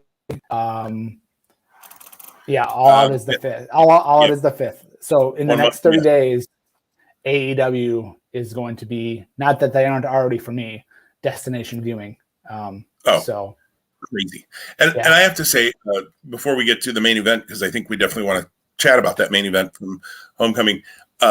Quick aside from the match just before the main event, Layla Hirsch, like her a lot. I knew she was not a large competitor, but when you put Camille next to her, and Camille had like 6-inch heels on, so that, Camille's not a short woman to begin with, from what I've seen of, and she's standing next to Nick Aldis and NWA and those sorts of things. But then you throw 6-inch heels on her, and I'm sure they did that partially for that visual. Or maybe she just chose to wear those shoes that night. I don't know. But it definitely added to the visual because Layla Hirsch looks like she's about 2 years old standing next to Camille. And I have to admit, I will not end up watching the NWA 73 show nor Empower, most likely. But that face-off made me at least go, how would Hirsch beat Camille? Like, that would be interesting to watch. So it probably won't make me buy the shows, but it made me interested. And I have to admit, if you would have asked me if Hirsch was going to beat the Bunny, I probably would have said no. I would have guessed the Bunny would have won that match with some help from the Hardy Family Organization, most likely, or Hardy Family Office, whatever they're calling themselves. So I liked that Hirsch won. And like I said, that visual of, and I thought it was cool to see Camille on AEW TV as well. I've seen a little bit of her in NWA and have followed her on Twitter and those kinds of things. And she's always impressed me. There's something, she's got an it factor to her. So I'd love to see her get a shot at wrestling for AEW as well. The Layla Hirsch like springboard moonsault. It really looked like she didn't mean to miss as much as she did, even though they called that a missed move. What did you think when you saw that play out? Yeah, it's just because she hit arguably a finishing maneuver before that. And that's what I don't understand. Sometimes you hit moves that should finish, and then you have to go hit another move that doesn't work. And why? Why do we do that? Why? Yeah. Layla Hirsch, and we'll get to this in a minute because we want to talk about that main event. She reminded me, actually, standing there, of the Dominic Mysterio 2005 figure. Like, that was what was in my head. The great out rendering of Dominic 2005. That's amazing and hilarious. Well, let's talk about the main. And like I said, I like Hirsch from what I've seen her work. I think she's got a lot to her. I think she is. She also reminds me a little bit, and I think it's the double arm bicep pose. She gives me a little bit of a Jordan Grace vibe as well, because they're kind of smaller, but they're powerful. They may be shorter, but they're powerhouses. So that hopefully that's not your neighbor's dog. There's someone at the house, but I'm not sure who. So hang on. We're not expecting anybody today, so I apologize for all this awesome interjection on the live podcast. The live podcast. It's all good. Well, I'll start talking about the main event. How about that, Tom? And we'll loop you in here as soon as things settle down at the Casa de Bobo. Yeah, give me 1 second just to go address this. So I apologize. Set the table for the main event and catch me up when I jump right back on. Absolutely. So the main event, of course, was Malachi Black in his AEW debut, in-ring debut, I should say, against Cody Rhodes. Not a super long match, but an intense, 8 or 9, 10-minute match. Again, crackpot research team. Someday we're going to get a research team here on Two Spot Monkeys and pull these data points before we get to our conversations. But not a real long match, and I thought it was interesting that it was the right call to put Malachi Black over clean on Cody, and then afterwards we get into the Cody Rhodes retirement angle. Apparently, it looked like we were headed towards, and then Malachi Black comes back out, smacks him with a crutch. I'll be honest, and we'll talk about this when Tom is back too, but I don't know. Cody sold the crutch shot like he got knocked out with it when it only hit him in the back. That part was a little weird to me. But Malachi holds the boot, and to me, I'm thinking we're probably not done with Malachi Black and Cody Rhodes moving forward. I still think that's probably the all-out match. I'm kind of wondering if they're going to do a career kind of thing, like if Malachi Black wins, then Cody Rhodes is done, which unless Cody Rhodes really is looking to hang up the boots, I kind of hope they don't do because I think it's a little bit too predictable unless Cody Rhodes really wants to hang up the boots and not be an in-ring worker anymore and just work on the office stuff. Does have a newborn child, so maybe there is some things going on there where he doesn't want to be on the road as much, although something tells me even as an EVP he'd be on the road every week with AEW. So I'm not really sure there which way we're going with the Malachi Black and Cody Rhodes situation towards All Out, but I'm looking forward to where it's going to be. So I think All Out actually, and I'm just going to kind of keep talking here. Tom's still dealing with the unknown visitor that has shown up at his home, but I think All Out is shaping up to be an interesting card, but I can't quite put my finger on everything yet, as we've been talking about the Adam Page situation, whether Adam Page is really getting that title shot, which it sure seemed like he was at one point, and now it appears maybe he won't, and maybe it's Christian Cage, maybe it's CM Punk, maybe it's even Daniel Bryan, somebody like that, who knows. I don't know what they're doing with the world title shot, and I think until they flesh that out, it's hard to totally put together the rest of the card. I have no idea who would face Miro for the TNT title at this point, the tag titles like we talked about. So it's really hard to kind of flesh out where they're going with this. I think for All Out on the women's side, I would go with Britt Baker defending against Thunder Rosa. I think you can build that pretty easily, and they've had some really great matches in the past. So I don't think that's too hard to think where we might go there. Tom is still off camera right now, dealing with some things. So I will say, so let's throw out this plug. One thing that I wanted to put out there as well anyways, is if there's something you want Tom and I to discuss on this show, drop us a comment on YouTube or shoot us an email at twоспotmonkeys@gmail.com and let us know. Hit us, either one of us, up on Facebook if you want. But if there's some sort of thing you want us to talk about on Two Spot Monkeys, we'd sure love to hear about it. Head-to-head obviously takes up a lot of our time on some of these shows, but then we have weeks like this where we've got a little more time to talk about things. So, Tom, I've just been doing some cheap shilling there as well after I talked about the main event for a little bit. Tom is back with us. Everything good, Tom? Friendly visitor that brought you a pizza, I hope? No, actually, it's more roofing material. So we didn't talk about this online, but I'm getting, or on air. We talked about it before we recorded. I was supposed to have a roof installed this week, and that job has been delayed day by day by day. And then I was told last night it's going to happen on Monday. Well, someone's showing up to deliver more material right now at mid-morning on Friday. So I had to move a vehicle out of the driveway. Ah, okay. Among other things. And this guy can barely back a trailer into my driveway. So anyway, sorry for that. Listeners, sorry for abandoning Jim and having him go solo. I don't want you to restate what you said about the main event, but can you summarize? Yeah, I thought it was an intense match, kind of shorter maybe than I thought it might be. And I thought it was the right move, though, to put Malachi Black over clean. But then kind of talked a little bit about the angle afterwards where Cody seemed to be retiring. And then, of course, Malachi Black came back. I thought the crutch shot was a little bit – I mean, it was a good crutch shot, but Cody sold it like he got knocked out. And I thought that was a tiny crutch, too. It wasn't a real – yeah. Which I also didn't understand. Here, and I didn't say this before. Cody Rhodes got kicked in the face, knocked out. Why did they bring him a crutch? Yeah, it was weird. I like how it ended, and I like that the issue isn't going away. The fact that Cody bounced back for lack of a better term, and got his faculties about himself and started to kind of make that like retirement speech and unlacing or unvelcroing the boots.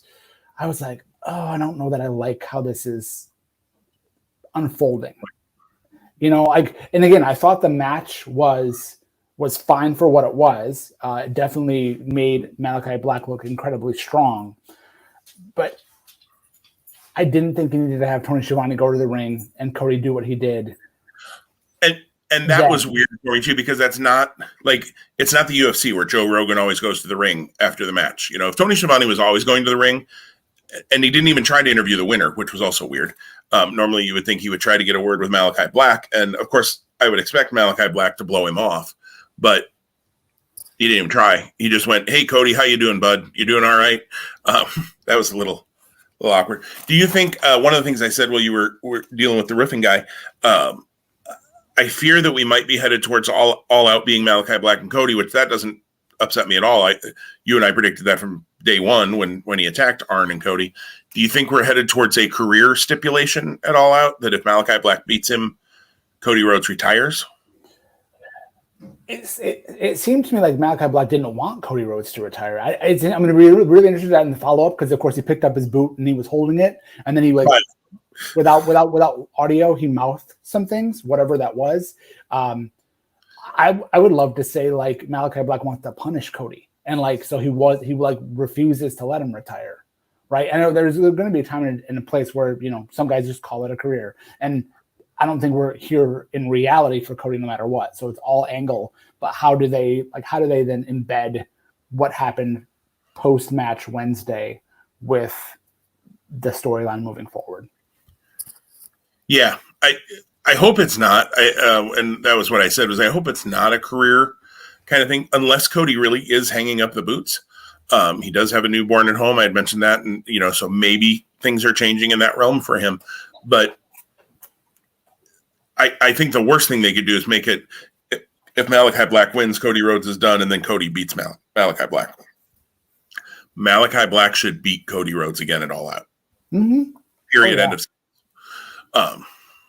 Do not pass go. Do not collect $200. That should be the finish, if that's what they're doing at All Out. It sure seems like they will.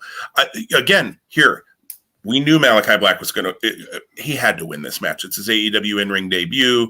All of those kinds of things. He had to win this match. Predictable's not bad if it's good.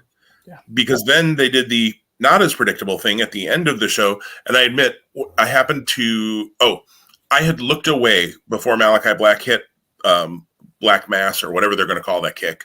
And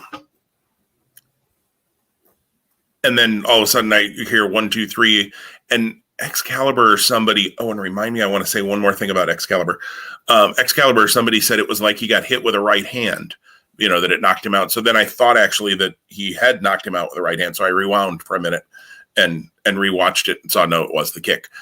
And at that point I realized there was still like 7 or 8 minutes left in the show. And I was like, okay, angle time. What's happening now? Obviously know where it went, but so I knew something was coming just because I happened to have seen the counter and knew what time frame I was at. But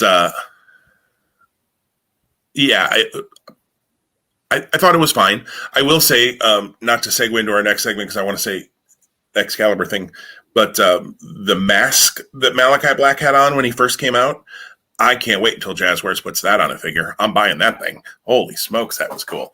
That was a cool look. I think he'd had a few masks like that, somewhat similar as Aleister Black in his previous world, but maybe not. Maybe I'm making that up too. Well, and funny story, because I know we're going to segue into figure talk. I remember very vividly being like, Aleister Black was like super high on my radar for WWE, and that Elite figure comes out, and I'm just like, it's just Aleister Black. And then he gets released, and he has now this renewed life. And I'm like, that figure is cool again. How ironic, right? Like I didn't think the figure was like must buy 2 months ago. And now all of a sudden, like if I see it on the shelf, I'm like, I'm definitely getting it. Like, well, I can tell you the one, if you're talking about his first one was good. I don't have that one, but the second one they released where it has the jacket from WrestleMania with the big horns, yes. That one I have, and that one's awesome. Very, very good. Yeah. Excalibur, real quick thing. So they announced that the announcing team for Rampage will be Excalibur, Taz, Chris Jericho, and Mark Henry, which first of all, I hope it's not all four of them all the time because that's just a lot of people talking. But Excalibur then made a comment of thanking Jim Ross and Tony Schiavone. It almost sounded to me like Excalibur might not be on Dynamite anymore. Like it almost sounded like he was saying goodbye when did you catch that?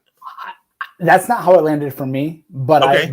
I understand your point of view. So I hope that's not the case. If that is the case, right. Me too. Oh no. But yeah. Jim Ross sounds like he hates what he's watching half the time. That's, I mean, and aside from the like creepy old man vibes every time there's a pretty woman on screen, but yeah, I mean, he dogs on the referees. My goodness, he dogs on the referees, and I get it at some level, but like Jim, you dogging on him isn't going to change anything. So go yell at Tony Khan. He's the one booking it that way. I hope that's not true because man, if it's just Jim and Tony on Wednesdays. Oh, that's a step backwards. Excalibur holds that thing together on Wednesdays. For sure. I don't, like I said, I hope it's not four in the booth every week on Rampage. I think, and if it is, I think they'll quickly come up with some other idea because Excalibur with any one or two of those three people, I'm good with. I think Mark Henry on commentary would be interesting to listen to.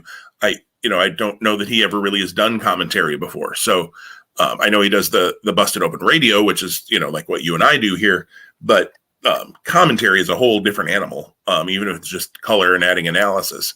So I think it'll be interesting to hear him. Jericho, we know is good. And I mean, if you just put Excalibur and Taz together, I think that's actually the best broadcasting option they have in AEW.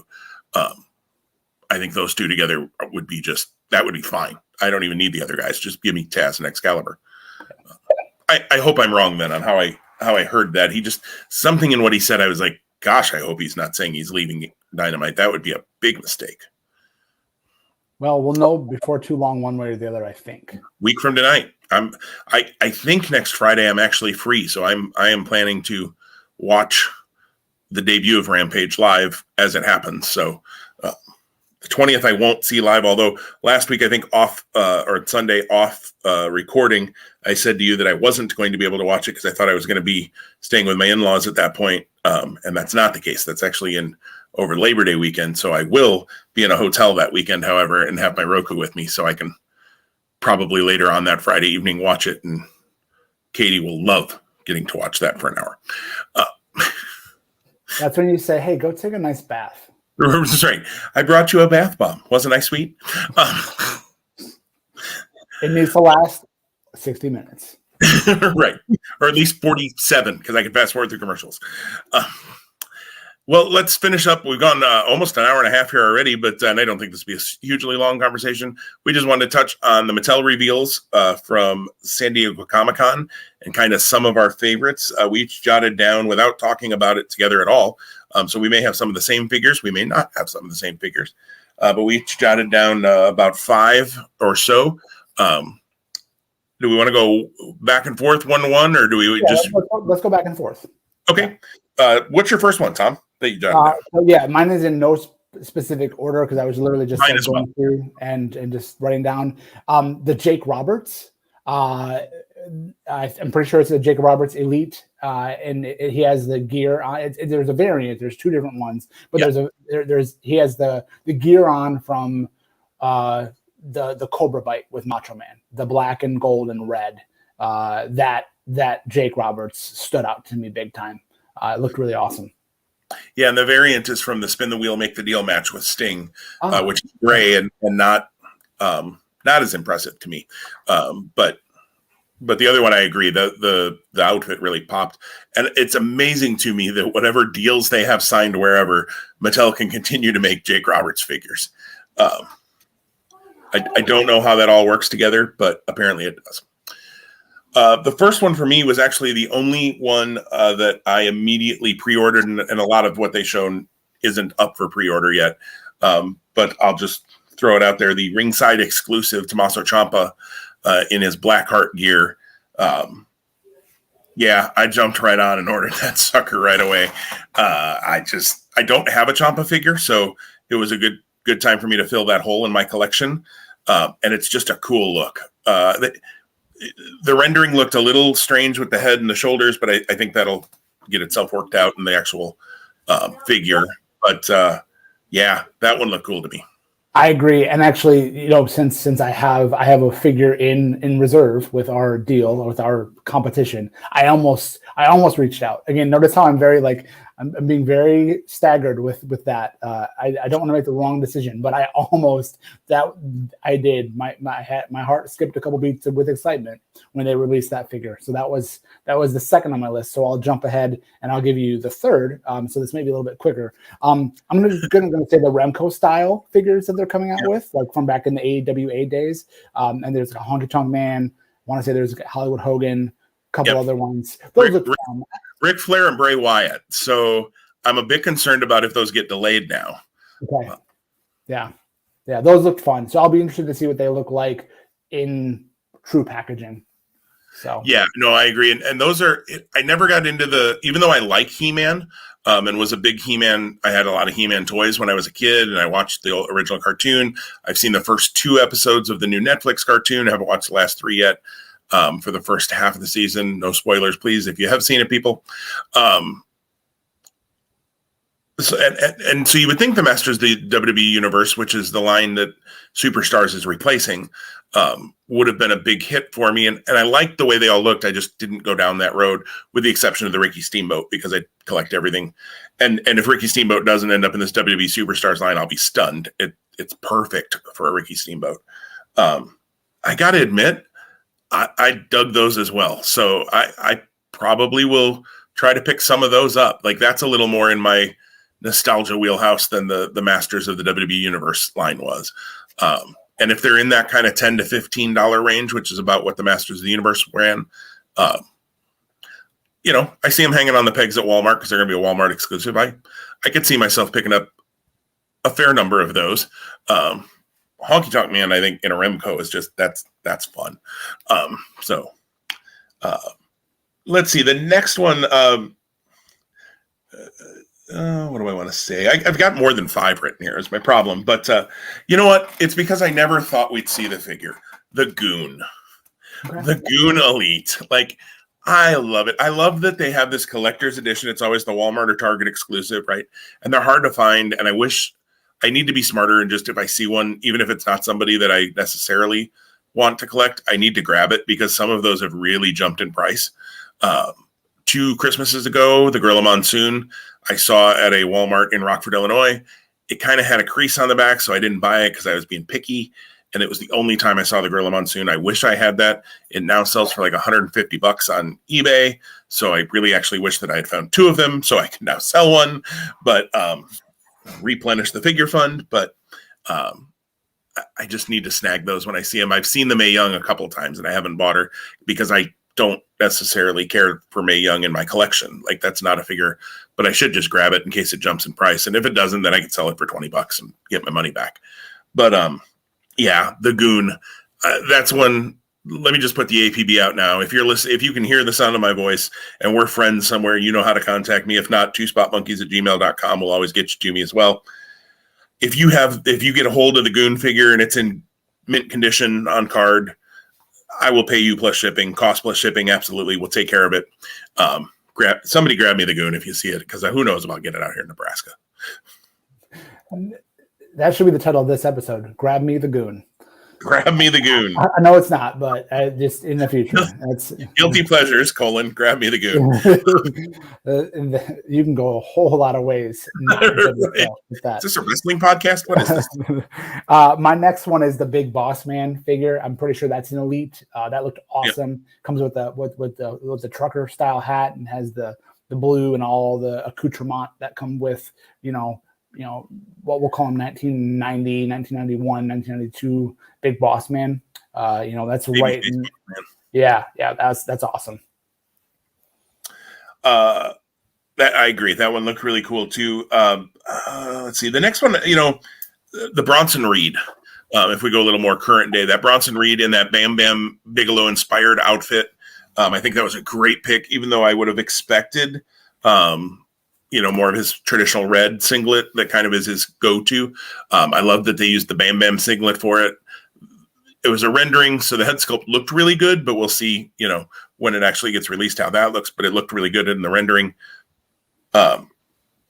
Reed is somebody I'm high on. It certainly seems like he's headed to one of the main roster shows by the way that they kind of have booked him lately in NXT, getting the belt off of him and then having him lose to Adam Cole. Bronson Reed is somebody I probably will pre-order or try to pick up once they release which series he's in on Ringside or somewhere else. I thought that figure looked real cool. Yeah, and my last one is the Ultimate Warrior from WrestleMania 6. I think it's an Ultimate Edition because he has two heads. Again, the second sculpt having be the post-match where all of the makeup had sweated off and worn off his face. Comes with both the world title and the Intercontinental title with the yellow strap and other things too. That's awesome. Every little element of that figure in the graphic that they showed was money for me. Yeah, and I know they've done that Warrior a number of times, but that's one of those that I don't know that you can necessarily overdo, because as people continue to come into collecting, and either know of that match or see that match or go back and watch it on Peacock or whatever, I think that's such an iconic moment that you're always going to be able to sell that one, so I don't think that hurts anything. So a couple others that I wrote down. I think I have three others that I wrote down. Chainsaw Charlie in the Elite line to go into that collector's edition again. I just love that they're getting some of these characters that you never thought you'd see. The Goon and Chainsaw Charlie. And I'm a big Terry Funk fan. He's probably one of my top 10 favorite guys to watch all time. I just think he was great. And I know he's had some health stuff lately, and I'm glad to hear he's doing better. But one of my biggest regrets in not saving things in a proper way is I got to meet Terry Funk when you and I were in Dallas. He was at the Evolve shows, or at one of the Evolve shows, and I paid the money to meet him, got a picture with him, got an autograph. The autograph is somewhere. I think it's still in a box. It hasn't come out, but an autograph picture. But the picture I got with Funk has gone. It was on a phone that I don't have anymore, and things didn't transfer and that sort of thing. And that really annoys me that I didn't print it down or save it to a file or save it on a Google Drive or all the things we do now with things that because I probably won't get that chance again. Unfortunately, with Funk's health, it sounds like his public appearance days are probably over. So that's a bummer for me that I don't have that picture. And probably never will get a chance. But Chainsaw Charlie, I just think is such a niche thing and such a short run for that character as Chainsaw Charlie. But there's another one. If anybody sees it, grab it. Grab the Goon and grab the chainsaw. There we go. The other two, just to mention, well, actually three, I guess, because two are together. The Earthquake and the Yokozuna from the Royal Rumble line that are coming up. I don't have either one of those guys in my collection, and I've almost picked up a Yoko a couple different times and just never pulled the trigger. Having the salt bucket with the Yoko, I love that. That's great. That's such a great, cool accessory. Having that Earthquake from really early in his run is pretty cool too. And there's another guy. I mean, everything you ever hear about John Tenta is he was one of the nicest, kindest guys. And bummer that I never got a chance to meet John Tenta, but Earthquake was always I enjoyed Earthquake and the natural disasters and all of that. So and with that outfit, he looks like the Canadian Earthquake, which is what they called him very, very early on, and then it just became the Earthquake. So right, and I like how they're doing a couple of those like really early looks. It wasn't on my list, but that Kane Ultimate Edition that's coming has the cape that he only wore one time at Madison Square Garden, I think it was. I probably won't buy it, but if I did, it would be because it has the cape, and that's just such a offshoot, minuscule, not used ever basically thing that it's kind of cool to have in figure form. The last one, unfortunately, I don't think we're probably ever going to get, but it was revealed and then things happened last week. I love that they were doing a Burnt Fiend in the Elite line. It was, again, such a short run for that character and that look, but I thought it was very cool that we were going to get an Elite. Unfortunately, as I mentioned to you, I think before we recorded, Steve Ozer, who's the marketing director for WWE Mattel, has said on the Wrestling Figs board, he has a Q&A thread there, which I love reading through because he's actually as open as he can be about things. Obviously, there are certain things he can't talk about, and he always kinds of joke. People say, well, what about this guy? What about that guy? What about this guy? What about this girl? And he always says, if they're available to us, we'll try to get them out on the line. If they're available to us, we'll try to get them out on the line. And he's also has said, like, I'm not going to reveal the star you've been waiting for 10 years on a message board thread. Like, I'm probably going to do it in a Mattel branded way. Like, you know, if they're going to give us Road Warrior figures, it's not going to be on the Wrestling Figs message board. We find out first. But he has said there that usually if figures are being released within the 90-day window of somebody who's been released, they can usually get them out, which is why we see Braun Strowman and Chelsea Green out right now. Obviously, this was a grayed out rendering, so I don't think it was coming anytime in the next 90 days. So probably get shelved, which really sucks. Unless WWE brings back Bray Wyatt at some point, they can get that figure out. Yeah, I'm a little bummed that we probably aren't going to see that figure because I really would have enjoyed that. I've liked the Fiend character. We've talked about that before. So that's what we liked out of Mattel. Let us know in the comments or shoot us a message if there were figures that jumped for you out of that. I know a lot of other companies release things around then too. You know, the Zombie Sailor Toys has a lot of their Hasbro style figures coming out. They're just, the price point for me is a little too high for those guys for what you're getting. I think they look really cool though, and I hope it does really well for folks who have that in their budget. I just got to pick and choose a little bit. So Chella Toys is ones. And we just scratched the surface on these Mattels. I mean, there are so many things. So check out the gallery if you haven't seen them yet. It's a fun little way to walk down memory lane and then also see some of the stars of today. Yeah. I mean, if you would have told me that a Chief J Strongbow was going to be released, I mean, that's crazy. Like, I saw that in the reveals. I will say the figure that, if I want to just harp or nag on one for a second, there was an Ember Moon they showed. And if you get a chance, Tom, flip through if you don't remember seeing it, but I think it might have even been the first one on the WWE page. It's just a rendering, so I'm sure it'll get fixed. But she looks like she has a shrunken head. Like, her head is not right to that body. So I'm not quite sure what's going on there. Annette actually chimed in on a comment and says, cha. Annette, I don't know what that meant. But I'm thinking maybe enter got hit before she intended to send that chat. But anyways, I think that wraps us up, Tom, for today. We've gone longer than we have in quite a while on here. Yeah, but it's good. And it's funny because when we started and we said we chatted on Sunday and here we are 5 days later on Friday. Let me tell you, it does not feel like it's only been 5 days, but lots of good stuff in the wrestling world, lots of stuff in life. One quick plug for me, and I shout us out there as well. So it's also dual promotion. I was asked to be a guest on an Honorable Mention podcast, which is a Ring of Honor retrospective, which is hosted by former Ring of Honor manager and wrestler Shane Hagedorn and Jeff Schwartz. So that actually will drop Tuesday, the 10th of August. On all of the normal podcast platforms.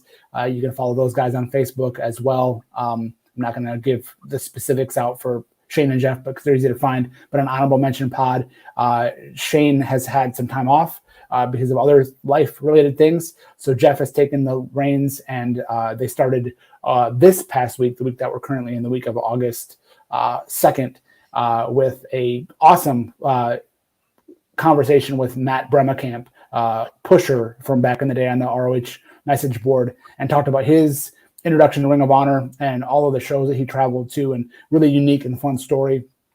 I was asked to, and on the spur of a moment, had the opportunity in my evening, much to the chagrin of my wife, who shot me a dirty look at the 2.5 hour mark, to record that episode. And so yeah, look for it and listen for it. I think it's fun. It was fun to tell my story, and we literally could have gone 2.5, 3 hours longer. I didn't even let half the stories out of the bag. But thanks to Jeff, thanks to Shane, and I plugged us to Spot Monkeys Live and gave both Jim and I a shout out. So hopefully that little over, not cross promotion by any means, but that crossover gives us some more eyes and some more ears as well. Absolutely. And I'm a little afraid of any stories that might have involved me that you might have told. So I will listen. Not that any were too bad would involve me. I know there are probably more entertaining stories that don't involve me, honestly. But I will look forward to giving that a listen. I've been listening to the interview with Maddie, who is just one of the nicest people you could ever meet in the world, and does a lot of good. Matt has spinal cord injury himself, and does a lot of good for folks who have dealt with that. So it's neat to hear his story, and also his story of just, I didn't realize how many shows he really, was hitting in a row there, shortly after getting injured, in all honesty. So I didn't meet Maddie until after that. So interesting to hear that. And I'll look forward to your stories as well, Tom. Did want to just jump in here at the end too. Annette, let us know what she was saying. She accidentally had hit enter too quick, which I thought probably was changing her fantasy football team name to Grab the Goon. That's what Annette is going to change her team name to. So we're inspiring fantasy football team names. I love it. And spoiler alert, stay tuned. We've joked about a football episode of this show in the future, and we just might be doing that in the future. Yeah, August is early, but it's going to be a busy month. Lots of good stuff to cover. Like we mentioned, AEW, SummerSlam, TakeOver, and then football season is right around the corner. Absolutely. And then before long, we'll be hitting all out, and wow, it's going to be a nuts month. And in that, I'm gone for a week or two. So we'll make it all work, though. Join us hopefully next week, I think, is our planned. This will go up here in a little bit, and we will talk to you all soon. Take care. Stay safe, everybody. We'll talk to you later.